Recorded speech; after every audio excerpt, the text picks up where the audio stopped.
जिस हाथ ने उंगली पकड़कर चलना सिखाया, क्या वही हाथ एक दिन अंतिम विदाई के समय अकेला रह जाएगा?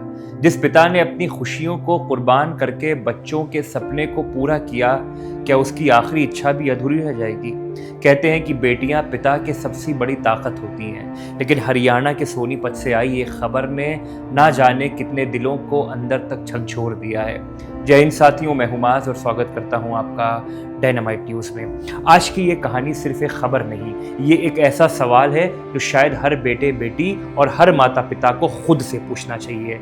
हरियाणा के सोनीपत से एक ऐसी घटना सामने आई है जिसने रिश्तों, जिम्मेदारियों और इंसानियत पर एक बड़ी बहस छेड़ दी है। मीडिया रिपोर्ट्स के अनुसार एक बुजुर्ग पिता इस दुनिया को अलविदा कह गए, लेकिन उनकी अंतिम यात्रा में उनकी तीनों बेटियां मौजूद नहीं थीं।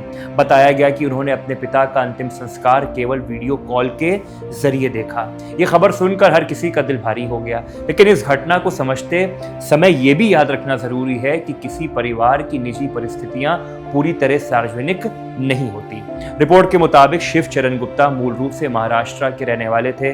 कभी कपड़े के बड़े कारोबारी रह चुके थे, लेकिन अपने परिवार के लिए पूरी जिंदगी उन्होंने मेहनत करी और उम्र ढलने लगी तो वो अपनी पत्नी के साथ सोनीपत के एक वृद्धाश्रम में रहने लगे। कुछ समय पहले उनकी पत्नी का भी निधन हो गया था। पत्नी के जाने के बाद उनकी जिंदगी और भी शांत और शायद उससे ज्यादा अकेली हो गई। सोचिए, जिस इंसान ने कभी अपने बच्चों को छोटी सी ख्वाहिश पूरी करने के लिए दिन रात मेहनत की होगी, वही इंसान अपनी जिंदगी के आखिरी पड़ाव पर वृद्धाश्रम के एक कमरे में अपने दिन गुजार रहा था।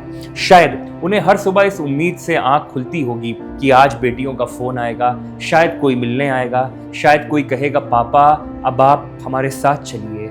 वृद्धाश्रम के संचालकों के मुताबिक शिव चरण गुप्ता पिछले कुछ समय से बीमार थे। उनकी तबीयत बिगड़ने पर करीब 20 दिन पहले उनकी बेटियों को सूचना दी गई, लेकिन रिपोर्ट के अनुसार कोई भी उनसे मिलने नहीं पहुंचा।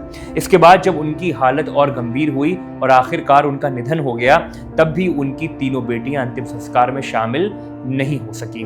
बताया गया कि बड़ी बेटी नेपाल में अध्यापिका है, तो दूसरी बेटी यूपी के आजमगढ़ में रहती है और सबसे छोटी बेटी मुंबई में रहती है।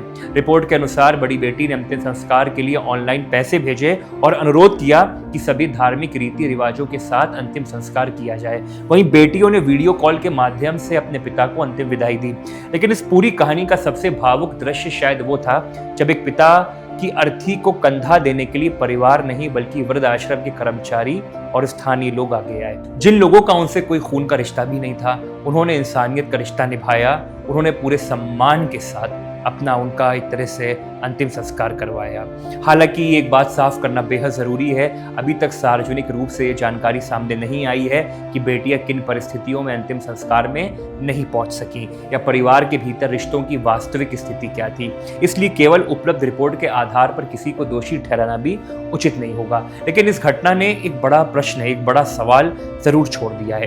क्या हमारी भाग दौड़ भरी जिंदगी में रिश्ते पीछे छूटते जा रहे हैं? क्या हम अपने माता पिता के साथ बिताने वाला समय लगातार खोते जा रहे हैं? क्या पैसा, नौकरी और दूरी कभी माँ बाप के प्यार की भरपाई कर सकती है? हर माता पिता की सबसे बड़ी दौलत उनका बैंक बैलेंस नहीं होता, उनके बच्चे होते हैं। उन्हें महंगे तोहफों की नहीं, बस 2 पल साथ बैठने की जरूरत होती है। एक फोन कॉल, एक मुलाकात, एक बार गले लगाना, और कई बार यही उनके लिए पूरी दुनिया बन जाता है।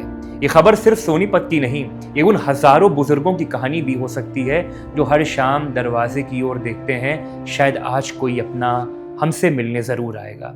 आप इस घटना को किस नजरिए से देखते हैं? क्या यह बदलते समाज की सच्चाई है या फिर ऐसी घटनाओं के पीछे ऐसी निजी परिस्थितियां होती हैं जिन्हें बाहर से समझ पाना आसान नहीं होता है?